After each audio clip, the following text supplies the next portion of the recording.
Now that we understand our fuel system, let's take a look at the ignition system. A typical ignition system consists of one or more ignition coils and an ignition module. There's several different ways that we can set up our ignition system, starting with the simplest, a distributor, moving to a wasted spark system, and then onto a direct fire setup. If we use the example of a 4-cylinder engine, the simplest setup would be to use a distributor, where we have one ignition coil that sparks each time a cylinder is ready to fire. It's the job of the distributor and the rotor button to direct that spark to the correct cylinder. In our 4-cylinder example, if we look at a wasted spark ignition setup, we would have 2 ignition coils, and each coil is responsible for 2 cylinders. Because of the way the cylinders are paired, there'll always be 2 pistons at the top of the cylinder and 2 pistons at the bottom of the cylinder. When cylinder number 1 reaches top dead center and its spark plug is firing, cylinder number 4 would also be at top dead center, except it's on the exhaust stroke. Since there's only one coil that gets shared between these 2 cylinders, the spark that happens on number 4 will be wasted, since it's not happening under compression.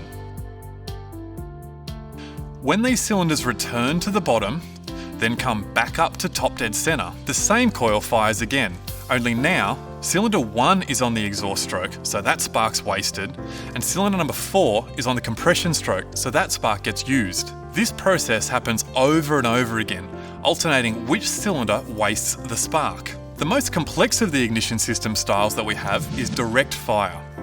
In this case, we would have 4 individual coils, each responsible for igniting only one particular cylinder. The ECU then fires each coil in the correct firing order and at the correct time. The benefit being that each individual coil only has to fire once per engine cycle. This gives the coils adequate time to charge and adequate time to rest at high RPM. Since we've talked about the ignition coil arrangement, it's now time to discuss the ignition module and what it actually does. The ignition module can be found inside the ECU, built into the ignition coil, or more commonly, between the ECU and the ignition coil in the wiring harness. Think of the ignition module like a high current, fast switching relay.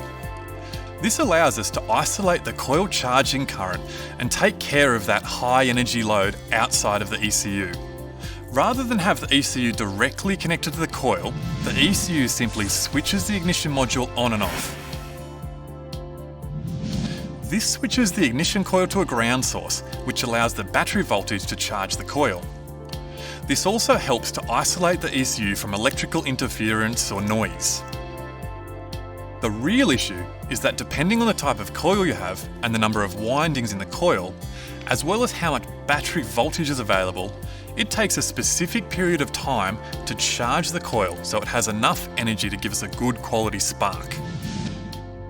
If we don't charge the coil enough, the available ignition energy could produce a weak spark and potentially cause a misfire or even a loss of engine horsepower. However, if we overcharge the coil, we can actually damage the igniter or the ignition coil itself. This is certainly something that can prove to be a costly exercise. As you can imagine, the lower the battery voltage, the longer it takes the coil to charge.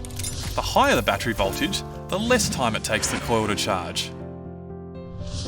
In the ECU calibration, we need to make adjustments to the ignition dwell table. The dwell table, or the dwell time, is the amount of time it takes for the coil to charge to its saturation point or its fully charged state.